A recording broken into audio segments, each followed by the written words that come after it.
Good morning. Welcome to the webinar series on managing drought in the Southern Plains. I'm Mark Schaefer with the Southern Climate Impacts Planning Program. I'll be the moderator for today's webinar. Margaret Boone, SCIP Program Manager, is managing the webinar. Today's webinar topic is Early Spring Outlook. Brad Rippey, USDA meteorologist and U.S. Drought Monitor author, will begin with the national impacts from the 2012 drought. Brian Fuchs, climatologist and drought monitor author at the National Drought Mitigation Center, will follow with an update on the current drought status. Brian will be followed by Victor Murphy, Climate Services Program Manager at the National Weather Service Southern Region Headquarters in Fort Worth, who will look ahead to the upcoming months. Several of our state climatologists will then look at the impacts in our respective states. David Coates filling in for John Nielsen Gammon in Texas. I will be filling in for Gary McManus in Oklahoma, and Dave Dubois will give an update on New Mexico. Mary Knapp from Kansas was not able to join us on this webinar. Several other state climatologists will be listening in, so if you have any questions for anywhere in the region, please chime in. This is part of an ongoing series made possible through the support of several organizations, including the National Drought Mitigation Center, National Integrated Drought Information System, and NOAA Regional Climate Services. We also greatly appreciate those of you who join us in the webinar series and recognize the valuable time that you commit to participating. You may ask questions or make comments at any time through typing in your chat box. We will address questions at the end of the presentation. Each webinar is recorded and posted on the SCIP website, southernclimate.org, or on YouTube. Summaries of these presentations are also posted on the SCIP website in the publication section.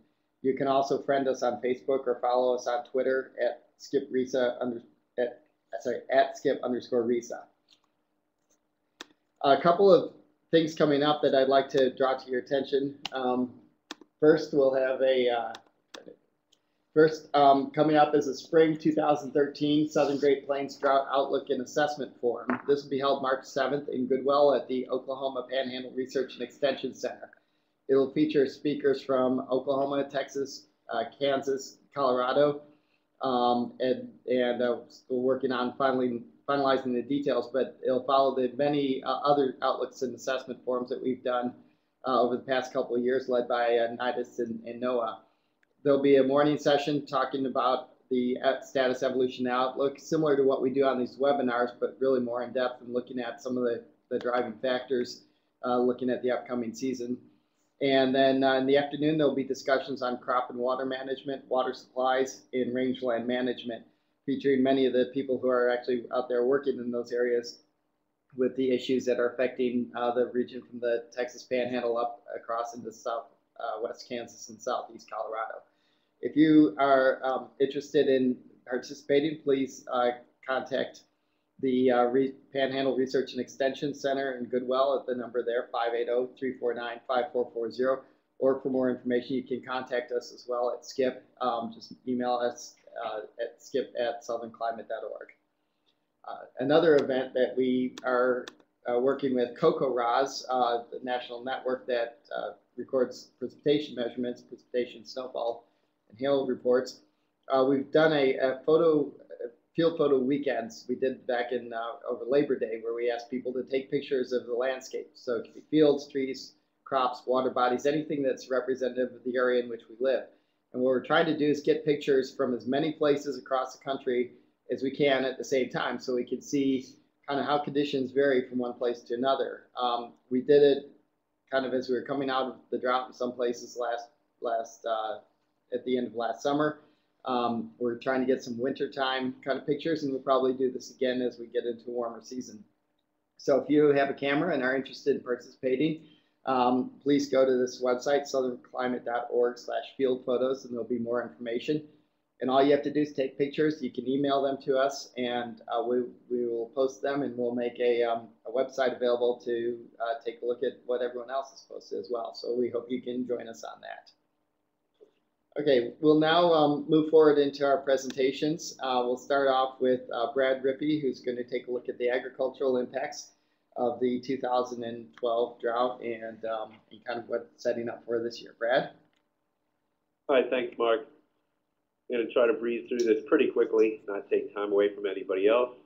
And so this is adapted from a talk that I gave at the National Drought Forum in December 2012 in Washington, D.C. Next slide.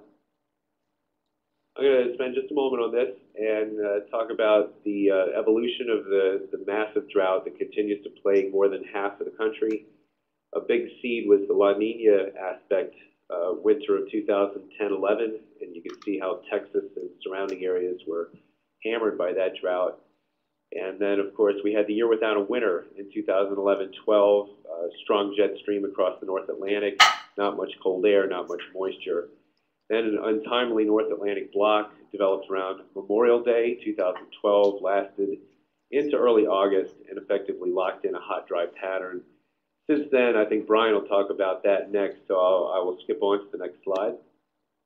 And just a couple of snapshots. Here's peak number 1 of the drought, July 24th, 2012. At the time, we set a record 63.86% of the continental United States in drought, with a big focus on the Mid-South and the Eastern Corn Belt. Next slide. We had a secondary peak, obviously a westward shift in the drought as we moved through the summer, focusing in on the Great Plains, where it remains, and we set an all-time record 65.45% of the CONUS in drought, excuse me, by late September 2012. Next slide. And then this morning, we have shaved off almost 10 percentage points off of that drought. Big improvement, obviously, from the central Gulf Coast up through the Ohio Valley. And so no more drought there, but certainly plenty in other areas to make up for that, certainly across Nebraska and pretty much up and down the plains. We've still got a pretty serious situation. Next slide. I'm going to just real quickly mention here that, and I think you might have to tap the button a time or two to bring up the bars, that how important it is to remember what the colors mean on the drought monitor, how each color corresponds to a very important category, whereas D4 is a 1 in 50 to 1 in 100 year drought. When you see a D1, that's a 1 in 5 to 1 in 10 year drought. It really helps to remember that when you're looking at the historical perspective of it all. Next slide. Looks like the table didn't transmit quite right, but that's okay. I just want to point out that when all is calculated, it does appear that both the drought of 2012 and Superstorm Sandy will end up in the top 5 list of U.S. billion-dollar disasters over the last 3+ decades. Next slide. And drought, obviously, is a big part of the disaster landscape. We have, on average, a $1 billion drought in the United States every other year, 16 of them from 1980 to 2011, and obviously a big one in 2012. And because of the dollar damage values and some of those bigger drought disasters, drought is number 2 behind tropical cyclones in terms of overall drought, or in terms of overall disaster damage on the big scheme of things. Next slide. In terms of the agricultural production, the 2 hardest hit row crops were corn and sorghum. Both of those took tremendous hits from pre-drought estimates. Corn specifically, pre-drought estimate in June was 166 bushels per acre for the U.S. That number is now down to 123.4 on the near final number, down 26%. Next slide. If you look at raw production, corn took a huge hit, obviously, 4 billion bushels from an initial estimate of nearly 14.8 billion. Now, soybeans fared a little better. They got some cooler weather in August and some rain in some areas late in the summer, especially in the Eastern Corn Belt. So soybeans only took a 200 million bushel hit, but sorghum also took a tremendous hit. And of course, a lot of that is grown in Kansas and Texas. Next slide. Here's a graphical representation month by month of the USDA crop estimates for the yield forecast for corn. And so it shows that initial 166 and dropping into the lower 120s late in the period there. There's no estimate for December, so that's why there's a gap there. Next slide. Here's the same for soybeans, and it does show that initial expectations for soybeans were rather bleak, but there was recovery with pods blooming again and filling out very nicely with more favorable weather in August and early September. So we only lost a little bit off the soybean crop. Next slide. This is just a quick snapshot through some of the scenes from the summer all around the country. I'm not going to take any time here. You can just enjoy. Next slide. And as we move deeper into time, some of the effects move from the agricultural community into the hydrologic community.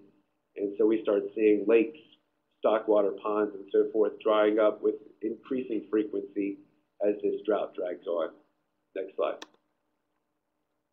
These are brand new, updated this morning, showing U.S. cattle areas in drought.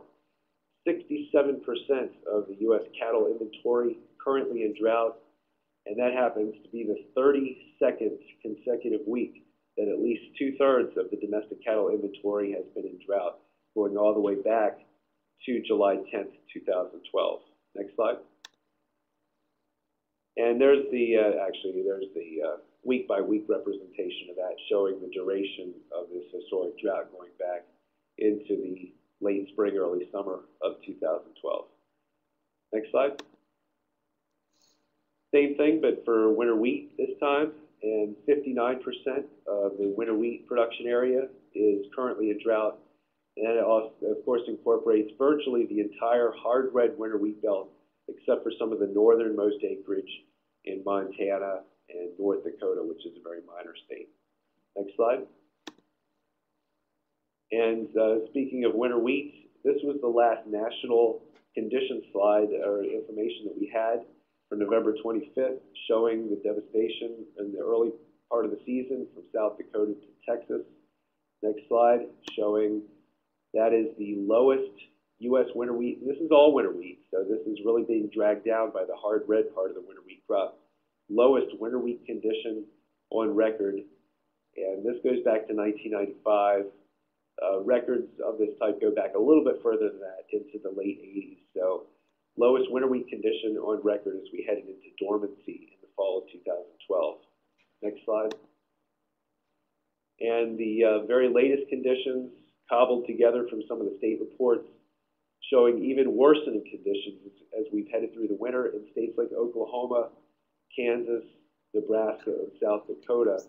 Oklahoma sort of at the top of the heap in a bad way. 69% of the winter wheat currently rated very poor to poor.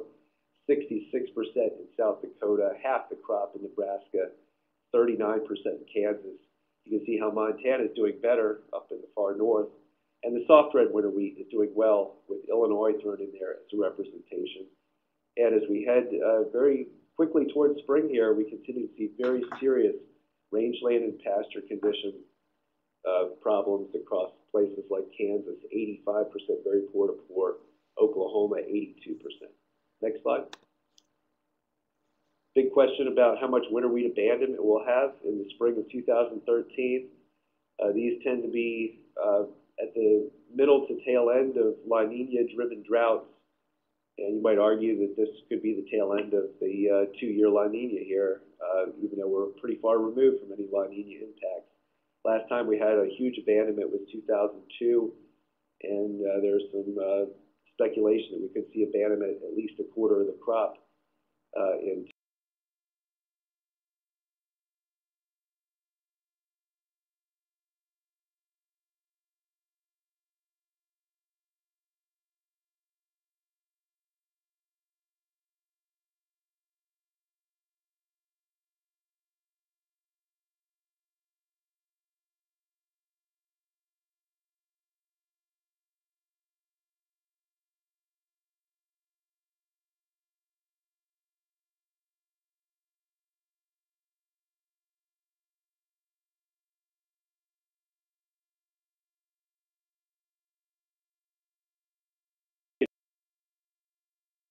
probably just quit there if need be. So, yeah, we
from the 2012 and ongoing drought. We had disaster declarations in 2,245 counties in 39 states in 2012, making those folks eligible for low-interest loans. Next slide. There is an almost complete list of the counties that were qualified as drought disaster areas, both primary and contiguous counties in 2012. And next slide shows we've already had a number of declarations for 2013, really an unprecedented rate of turning this around and making disaster relief available to producers. Next slide. And with the easing of CRP restrictions, that opened 2.8 million acres of land and brought nearly $200 million in forage for all U.S. livestock producers. Next slide. There's the counties eligible for emergency hay and grazing last year through November 30th. Next slide. And unfortunately, with the expiration of the Farm Bill, that did not allow for any disaster money to flow to livestock producers. So what would have been estimated a $500 to $600 million payout to livestock producers ended up being zero because of the expiration of the Farm Bill and the programs that brought that type of relief expired October or September 30th, 2011. So even 2011 is not complete. Next slide. And I'll stop with that with a picture of y'all's beautiful snowstorm from Tuesday. All right, thank you, Brad. We appreciate your squeezing this in. Brad has to go do another briefing on here in a little bit. So if anybody has any questions, please go ahead and post them. We'll try to get to them quickly. In the meantime, we'll move on to Brian Fuchs, who's going to give us his update on where we are today. All right, thank you for the invitation and also introduction, Mark. I think Brad did a really good job of showing the big picture on what's been happening in the region over the last couple of years, as well as the agricultural impact that we've been seeing. So I'm not going to spend a lot of time on that part of my presentation. So next slide, please. Okay, here's where we were back in November, and just wanted to look back about 3 months now to see what we were looking at in the region. And you can see down in east parts of Texas and into the central portions of Texas, we had seen some relief. And up to the areas further to the north, especially Oklahoma, into the Texas Panhandle, eastern New Mexico, into Kansas, conditions were actually worsening still at that time, even being late part of the autumn season. Next slide. And here we are today. Brad did a good overview of this already, showing the drought-free areas to the east, but also the drought that's been hanging on and really some improvement over the winter months for the region, but as a whole, we're still seeing this grip of the drought maintaining itself. And with that, a lot of it has to do with the lack of snowfall in many regions. I know through the panhandles of Texas and Oklahoma, there was a decent snow event that came through this week with some pretty good moisture associated with it. But as you go into the areas further to the north, that has not been the case, and most of those areas are, snow-free at this time. And we had seen some rains into the eastern part of the state of Texas, into Louisiana and Arkansas as well, that has continued to help with improvement through that region as well. Next slide, please. So just looking at some quick statistics between the two maps that I'd shown for the national perspective. 3 months ago, we were looking at about 59% of the CONUS was in drought compared to about 55.75% today. So a little bit of improvement. Looking at the D4, we actually have seen more D4 in the CONUS since where we were at 3 months ago in November. And that's mainly been further to the north, out of the southern plains, more so into the central plains and northern reaches of the plains states. So overall, about 56% of the country in drought right now. When we're looking at the lower 48, if we throw in Alaska and Hawaii, that number drops down to 30.16. So we really see how Alaska and the large area that it takes up can skew the numbers, and why I concentrate on the CONUS numbers. And the next slide, we're going to go into a regional view. So again, going back to that November 6th map, we can see how drought was impacting the region. At that point, we were at about 74% of the region in drought, and only about 10.5% in D4, and that was mainly in areas of Oklahoma and Kansas. As we had highlighted earlier, eastern Texas and even parts of western Texas had picked up some pretty good rains in the autumn season up to that point, and we were able to start showing some improvement and even drought-free areas, as well as the easing of the intensity in many areas. As we go to the next slide for today's release, just really comparing those numbers. 3 months ago, this is the 11-13 map compared to the 11-6 that I had up, so there are a little bit of difference. But 3 months ago, we were at 77% of the SCIP region, Southern Plains in drought, compared to about 76.5% right now. So not a lot has changed in the last 3 months as far as the overall picture goes.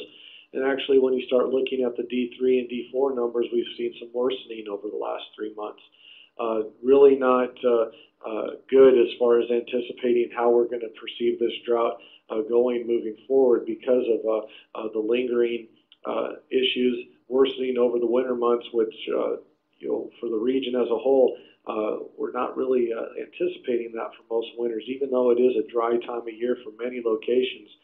Usually we see drought maintain itself, but with this worsening, it's really not leading up to the idea of substantial improvement moving forward, unless we really see a pattern shift. And maybe with the precipitation this week, that could be the case. Next slide. Here's a quick shot of the February 9th NLDAS soil moisture model. This is looking at the percentiles for the total column. And what we can see is definitely those areas in Oklahoma, Kansas, up into Nebraska, through the Texas Panhandle and into New Mexico, that the NLDAS is picking up for the deficiencies in soil moisture. And I think going forward, soil moisture, or the lack of soil moisture, is going to be key as far as the areas that have the potential for improvement this year versus those that are going to have a more difficult time. And those areas in the reds and dark reds are, that's a D3 to D4 level, and that's picking up a lot of the area in Oklahoma and eastern Texas, and worsening as you go further north. Florida is starting to stand out now too. I know it's outside of our interest area, but some of that dryness has really started to hit the peninsula. The next slide is going to be a zoom in of this image, and really showing that less than 2% of soil moisture in the North Texas into Oklahoma into Kansas, and then you can see that area from eastern New Mexico that goes up into southeast Colorado into southwest Nebraska and extreme northwest Kansas. There's some areas that just have stayed dry through this period, and when you're looking at these soil moisture levels at less than 2%, that's a historical drought, like Brad put up. That's a 1 in 50 to 1 in 100 year type of percentile that we just haven't seen these percentiles too often at all in these regions. Next slide. Looking at the hydrology of the region, and it's been mentioned in many of the discussions on the drought monitor list over the last couple of weeks, that the short-term issues seem to be getting some improvement in the region. And you can really see that the areas with the greens and the blues, that's where the precipitation has been. You can almost look at the border from Nebraska and Kansas, Oklahoma, and East Texas, and look at that line and follow it eastward, and you can really see that there is a sharp delineation between the hydrology of the region that is doing fairly well and those that are still recovering. And basically, you look at the area from Nebraska all the way south into Texas, and we're seeing hydrological issues, and that's not surprising. We've been talking about drought now in this region since the fall of 2010, and without some of the periods of improvement embedded in there, this area has basically been dry throughout that time frame at some level or intensity. Next slide is a zoom in of this picture. Looking again, we do see some greens in Texas popping up, far and few between. And again, some of these are managed systems, so it's really hard to get an idea that what the natural flow would be. Again, we're looking at a lot of the reds and browns as we go into Oklahoma and Kansas, southeast Colorado, eastern New Mexico. And these are areas that even with the short-term improvement that has been discussed in some of the areas that have picked up precipitation, there has been very little runoff up to this point. The soils have been dry, which I identified in the soil moisture model, but also with that dry soil, any moisture or precipitation that is being obtained is really going into that profile where the soils are not frozen. So with the lack of runoff, we're not seeing any immediate response to the river and streams. Even in the heavier events, we'll see a slight uptick for a few days, and then the levels seem to go back down. So again, with the long-term issues in the region, this is really something that we'll be paying attention to as we move forward. And again, these snow events and rain events that happen this week and are looking fairly favorable on the longer-term forecast may help kind of change the course of this action with an uptick in the hydrology of the region. Next slide, please. Looking at some of the maps from the ACES system from the regional climate centers real quickly, the 30-day departure from normal precipitation, and you can see throughout much of the southern part of the United States until you get past the Mississippi River into the southeast, many of these areas have been at or below normal over the last 30 days, and that does take into account the recent events because these were updated through the data through the 13th of February. So we can see in eastern Oklahoma there are some areas that were an inch or two above normal over the last 30 days, but for the most part the region is still looking dry, especially in some of those areas of East Texas, 3 inches below normal just in the last month. In the lower left-hand panel, looking at the 60-day ACES departure from normal, a little bit better picture. It looks like, as we've seen throughout the fall and into the winter, we've hit these wet periods, followed up by a dry period, and then another wet period. We haven't really built those consecutive wet periods upon each other, at least through a lot of Oklahoma, New Mexico, and Texas, and Kansas, and Colorado. It seems like you need to get into Louisiana and Arkansas to see those bigger departures over the last few months. But over the last 60 days, it is picking up some of that wetness that was happening in the late part of December, first part of January in East Texas and eastern Oklahoma, as well as what was received out in the western part of Texas. Next slide, please. Here we're looking at the water year. So this is going in the upper right-hand panel. This is the departure from normal precipitation going back to October 1st. And again, even with the wetter periods embedded in there, we still are looking at an overall dry pattern. Like I said, you have to get all the way out to the Mississippi River Valley before you start seeing the consistent above normal departures through this time frame. Again, this is a drier time of year, especially as you get into eastern New Mexico, the Texas Panhandle, southwest Kansas, Oklahoma Panhandle. So we're not expecting a tremendous amount of precipitation. But when you start seeing those departures for the water year at already 4 inches in the yellow, and in the browns and darker browns anywhere from 8 to 12 inches below normal, and that's been just since October 1st, it's really hard to improve drought conditions when you're running at a deficit. Looking at the 12-month departure from normal on the ACES maps, again, this just highlights the areas that have seen very little precipitation over the last 12 months. We're looking at departures in Oklahoma, 12 to 16 inches, even worse locally, and through much of Texas, anywhere from 8 to 12 inches in the northern part of the state, and then in the southern part of the state, again, those 16-inch departures over the last 12 months. Again, with that in mind, those longer-term conditions are really going to be hard to make some headway on, even with the shorter-term relief that some areas have received. Next slide. Just wanted to show a few SPI products for the Standardized Precipitation Index. On the upper right, we're looking at the 30-day. Again, that's showing some of that moisture in northeast Oklahoma and southeast Kansas. But for the most part, you're seeing SPIs at the -1 to -1.5 range through the region. And then at the 60-day, just like the departure map, we're showing most of the area with positive SPIs on that shorter-term time frame over the last 2 months. Next slide. The 60-day SPI blown up for the region again. where we've seen these precipitation events taking place, we are able to see the positive impact of it, but it seems like most of them have been followed up by a dry period.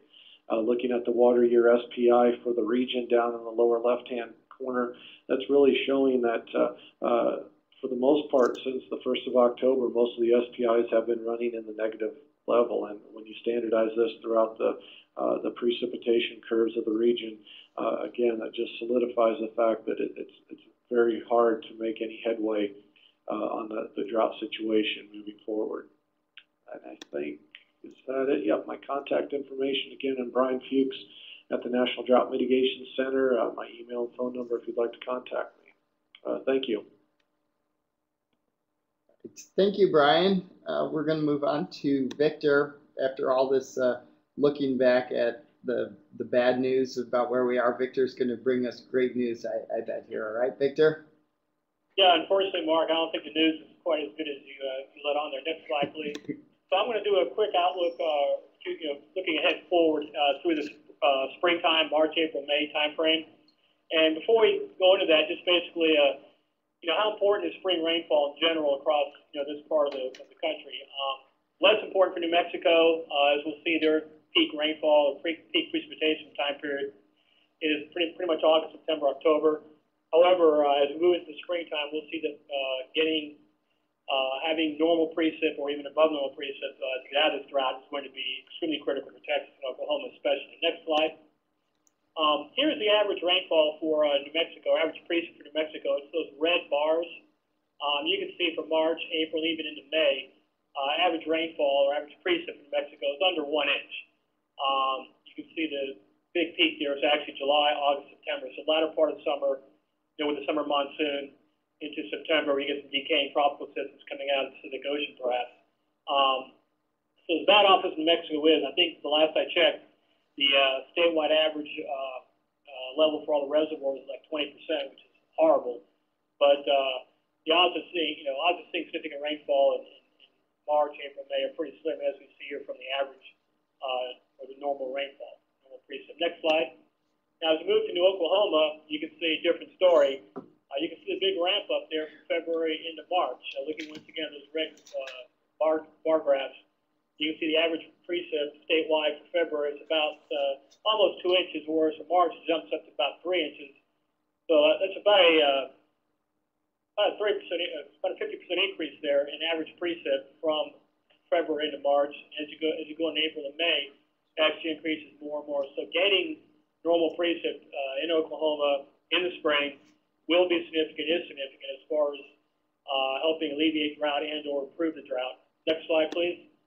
Texas, pretty much the same thing. Not quite as pronounced as Oklahoma, but nonetheless, getting average rainfall in the springtime, especially late spring, May and June. You can see a pretty distinct May and June precip max there for Texas. Once again, getting our average rainfall in the late spring and early summer will be critical. Next slide. So here's the forecast looking ahead for the springtime. This is the probability of temperature outlooks for March, April, May. Unfortunately, for the entire region, looks like a rather large tilt or rather large signal for above normal temperatures, especially there in Texas Panhandle, western Oklahoma, northeast New Mexico. Big thing there is going to be, once again, has been seen the last couple of years, increased evaporation. Talking surface reservoirs or large surface water areas with the increased probability of above normal temperatures, we should probably see above normal evaporation rates, which has been pretty significant as far as drawing down the water levels on the larger reservoirs. Next slide. And here is, I guess, the all-important precipitation outlook for the spring of 2013, March, April, May. And you can see a rather large bullseye area of 40% plus for below normal precip for that 3-month period. Now, these are in terciles, so we're talking about a 45% chance of below normal precip inside that dark shaded brown area.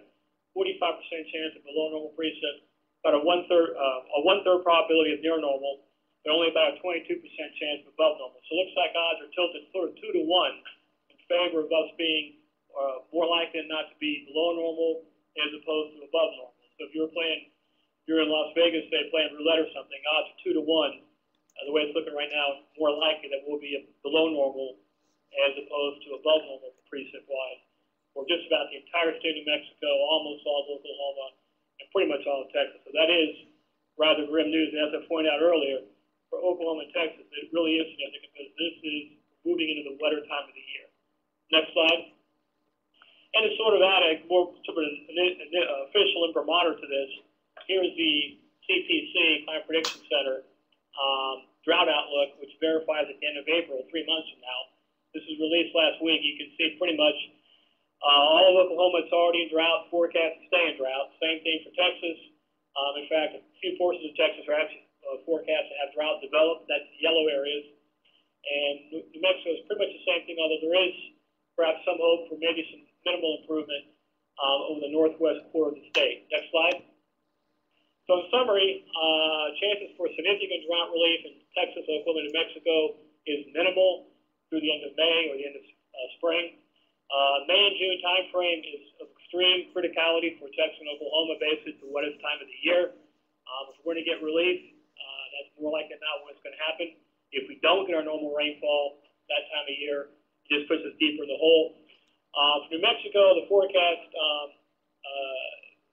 spring is less critical, honestly. The July, August, September timeframe is more critical for New Mexico. Therefore, the continued dryness through May would likely have a greater impact for Texas, Oklahoma than for New Mexico. Although, having said that, the 20% reservoir level right now for New Mexico is rather startling. And I think that's my last slide, Mark. I'll take any questions. All right, thank you, Victor. I wish we had better news, but you know, we'll keep plodding along through this as we have, I guess, and hopefully the news will get better down the road. We're going to go into some looking at the states in a little bit more detail. We have David Coates with from Texas A&M and the state climate office will be kicking us off with a look at Texas. David. Thank you. I had a trouble connecting to the webinar. I just want to confirm my slides are up, correct? Yes, it is up. Okay, thanks. Well, I have here a couple SPI products that the Office of State Climatologists puts out, showing the 2 and 6 month SPI blends. I have these two in particular, primarily because I wanted to show how the 2 month SPI blend is sort of being buoyed up by pretty strong January precipitation through much of the central and eastern part of the state, in which a lot of the state actually received almost their full month's worth of rainfall over one weekend, as well as some of the snowfall in the northern parts of the state and the panhandle that was mentioned earlier. So compared to where things have been over that time period, they're generally better. Obviously, there are some exceptions, as you can see, near Wichita Falls in the upstream part of the Red River, down South Texas, south of Corpus Christi, and near McAllen, as well as far west Texas, and down along the Rio Grande Valley, as well as some less severe deficits in central and east Texas. But for the most part, conditions have largely improved in the short term. Comparatively, looking at the 6 months, which goes back to September, there are really, to speak of, only 2 significant precipitation events in that entire time period, one at the very end of September and the one I had just previously mentioned in January. And you can see, compared to the 2 month blend, the 6 months is showing many regions across the entire state with D3 and D4 levels of dryness. And if you were to go back 12 or 18 or any longer term time period, you'd see the same, most likely worse, given how poor the rainfall conditions in Texas have been over the last 2 years. So with that, the primary concern right now is generally hydrological. Next slide, please. You can see I have a map here of the statewide percent of conservation storage for reservoirs across the state. And there's a pretty clear demarcation through the middle of the state for the eastern half and the western half. East Texas, for the most part, is much closer to where they're normally expected to be around this time of year. Many of the reservoirs there are still below average, but few at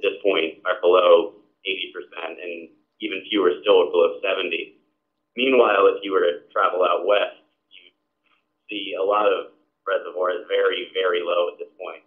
A lot of the smaller reservoirs are currently setting records for percent of conservation storage, basically all throughout the west and southern part of the state. OHIV near Brownsville, that's in the southern part of the state, near the two red dots, the very red dots, is at 22%, which isn't as low as it was this time last year, but it's really only a few percent above the record low. In the Panhandle, all of the reservoirs are currently setting record minimums. In southern Texas, Lake Corpus Christi is currently at 16%, which is a full 15% lower than it was around this time last year.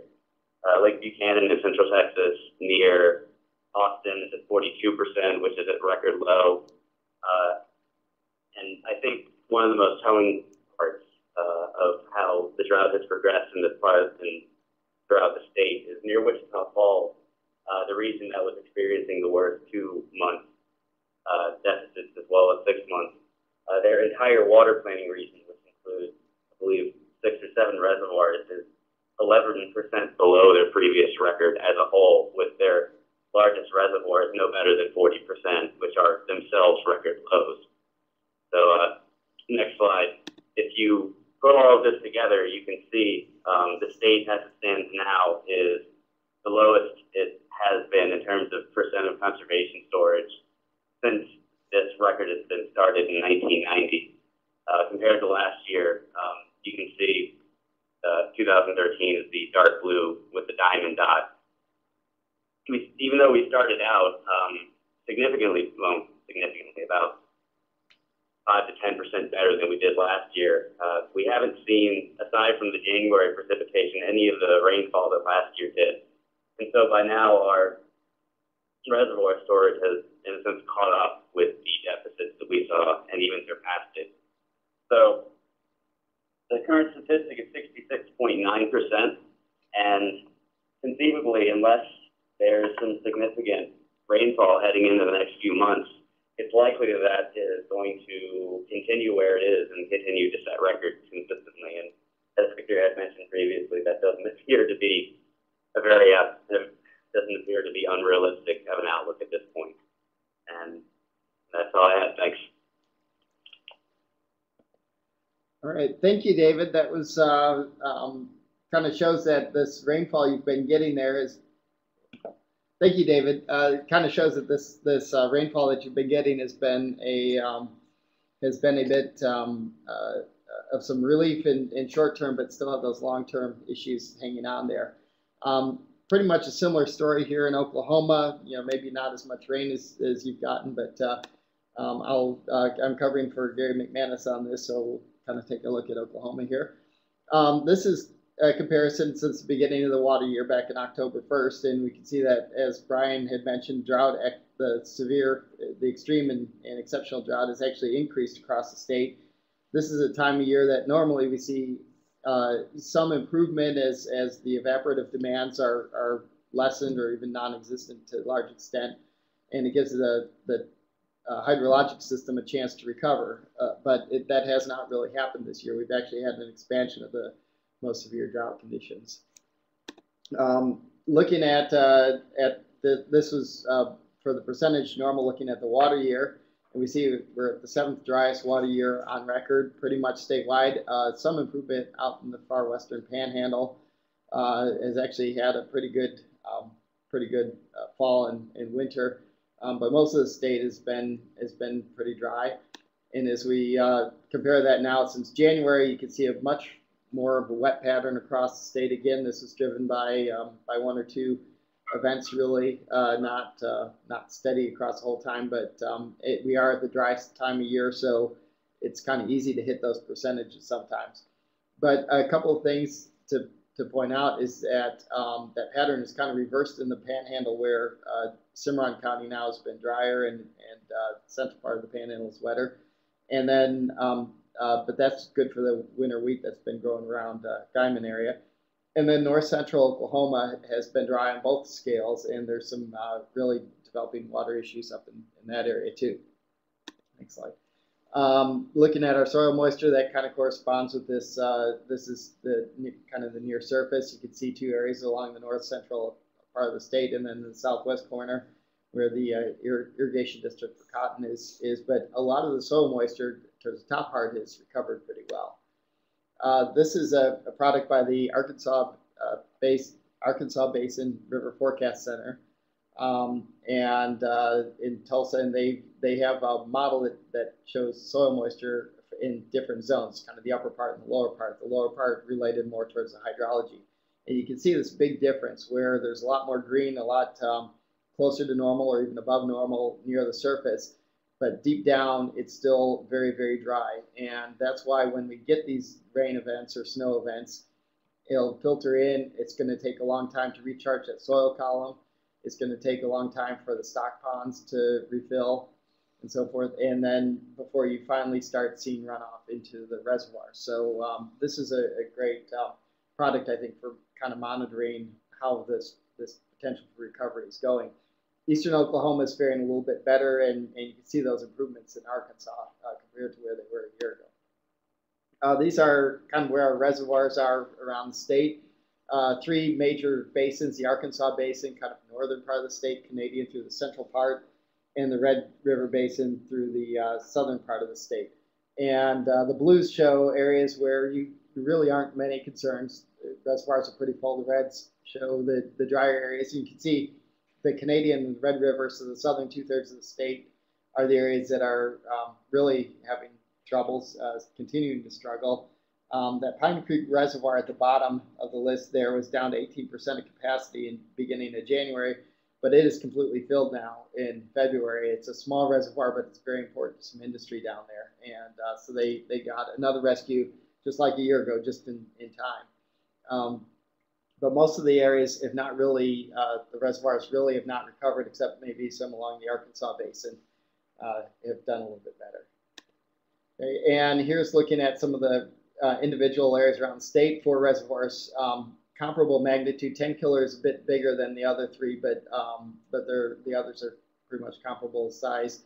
And you can see the ones in the western part. Foss is kind of west central. Lugar is southwest. 10 killer is east central, and Hugo is southeast. And you can see that recovery is going on in the eastern parts of the region since October 1st, and then but in the west, almost no response, even with the recent rains and precip, because it's getting absorbed by the soil. One other thing I'd like to mention is with the soils, as you see, these stock ponds have dried up and it's kind of crusted dry area, or also around some of the reservoirs. People are going out and kind of looking at this stuff that's exposed now. But underneath that layer of soil, there can be some still wet soil underneath, and basically what you're doing is creating quicksand, because if you break through that, you can get trapped in there. And there have been some cases of people needing some help getting out of there. And in some places along the Mississippi River last summer, we're hearing even worse stories. So if you're going around those reservoirs, whether it's a lake or a stock pond, just be careful. It's also an issue for cattle getting stuck in some of those areas too, as they're trying to get to the water. So please keep that in mind and be safely. I think that's all I have. Here's what Canton Lake looks like compared January 2011 on the left and January 2013 on the right. And you can see the struggles having in western Oklahoma with this drought. So appreciate that. I think Dave Dubois has now joined us, and he was going to give an update on New Mexico. Dave? Yes, I'm here. Thanks. Thanks for the intro. Excuse me. If we go to the first slide, I'm going to talk about some of the things that we're looking at. For New Mexico, one of the big issues we have is looking at the snowpack, and that's a big interest in storage of our reservoirs, and so I'm going to look at things like that. But let me just give 4 bullets, beginning with some of the bottom lines, takeaways. Then we'll talk about some individual things. Just looking at the Rio Grande Basin, storage is at 29% of the long-term average. So we're at a place where we are in desperate need of more snowpack water up north. And so just looking at a couple of the reservoirs in the Rio Grande Basin, Elephant Butte Reservoir is at 15% of average and 9% of capacity. That's as of yesterday. As of the beginning of the month, Heron Reservoir up north is at 51% of average, 38% of capacity. And basically, we've had a slow start to our snow season so far, and we've had a few storms in there, but we need a lot more of them coming in to help out. Just looking at the NRCS, I just read this yesterday that the January precip was about 79% of normal in the Rio Grande Basin, RGB. And I'll talk about in a couple slides the runoff forecast so far from February. Therefore, are not real good. They're disappointing so far. So we can go to the next slide.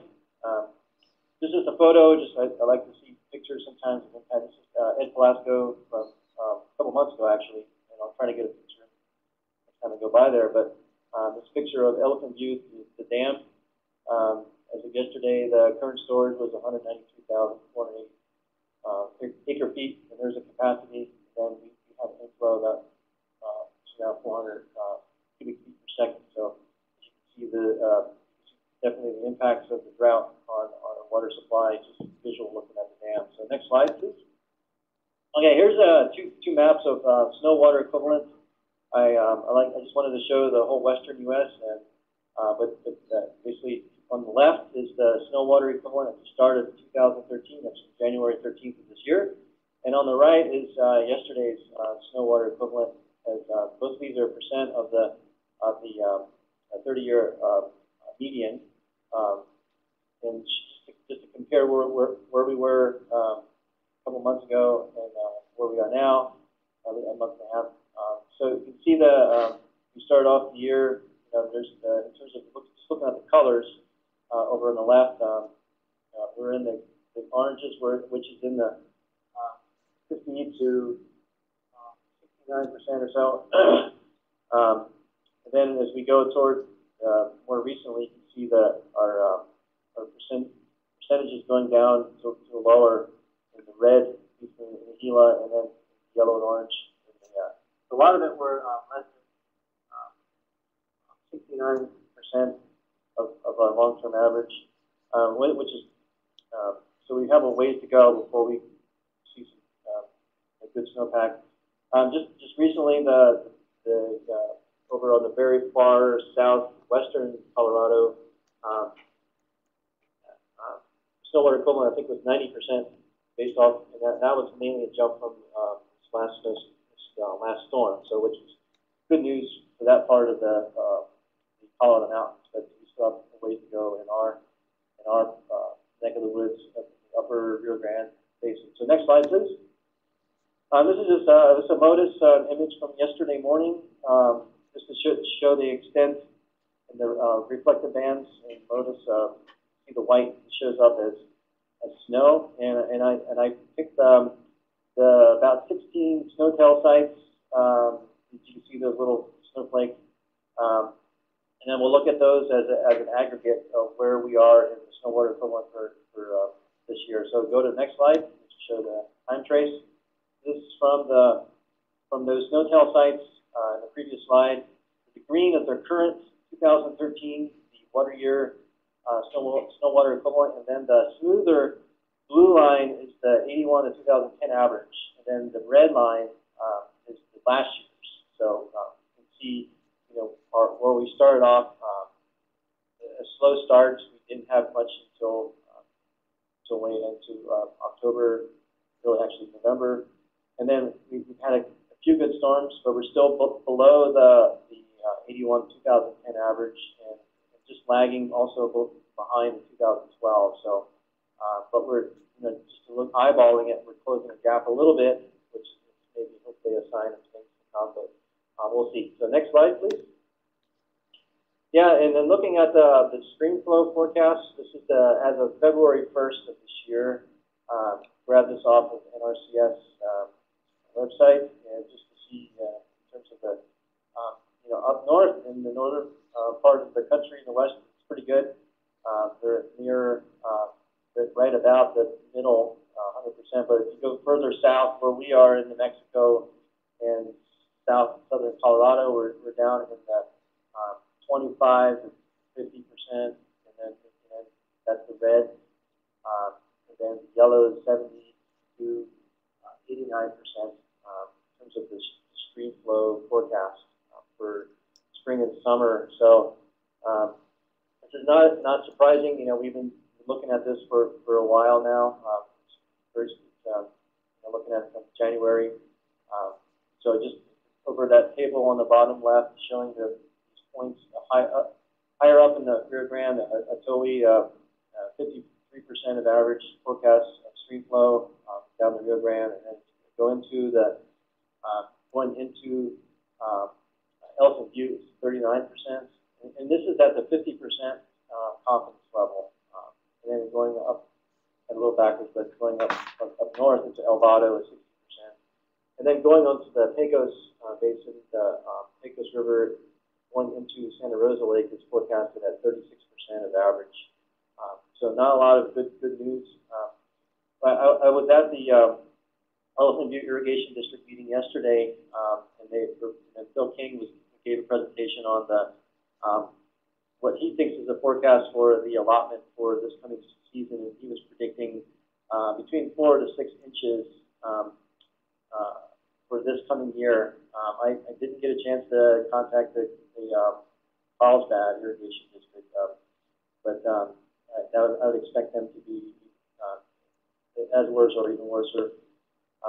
Just for reference, 2012 for the Elephant Butte Irrigation District, they had 10 inches, and back in 2011 they had 4 inches, and in 2010 they had 2 feet. So they've had this will be so far as it is the third year of very little water going into irrigation. So next slide, please. And so that's the end. So just wanted to bring those things out. And hopefully we will get more snowpack. That's our big concern right now. So thank you. All right, thank you, Dave, and thank you to all of our presenters. It shows that we're still struggling with these conditions. It's good to hear there's been some bright news, I guess, recently in at least Texas and Oklahoma. They have a long way to go, and these water issues are really showing up really across all 3 states, even where there is precip. And Dave, I hope you get some snow out there. It's been a while since I've been up to Charleston, Santa Fe, but that's always a very pretty place, and hope that there's some snow. Still skiing. Yeah. So I guess if I don't see any questions here, just to check if there's any other state climatologists on the line who've joined us, if there's any comments you want to say. I don't think there are any, but okay. I know that several state climatologists couldn't make it. Obviously, things are a lot better now in Louisiana and Arkansas, so there's probably not a whole lot to say there, but it kind of does spread across the region. So, okay, as a reminder, this webinar recording will be posted to the SCIP homepage, southernclimate.org, and you can find the webinar on there. And our next webinar will be on March 13th at 11 a.m. Central. We'll go back to our regular time, I believe. And we've also been recording weekly 5-minute briefings every week and posting them on the SCIP homepage and on YouTube. They appear every Thursday afternoon, or in some cases Friday morning, depending on schedules. But we try to kind of do a condensed version of this so people can keep up to date as changes. As we get into springtime, hopefully those will be a lot more changing each week, and hopefully for the better. If you have any questions or need assistance dealing with the drought or other types of hazards, please contact us at SCIP. We thank you for your time today, and we look forward to continuing this conversation with you in the future. So everybody have a good week. Hope for some rain and snow, and we'll be back with you soon. Thank you.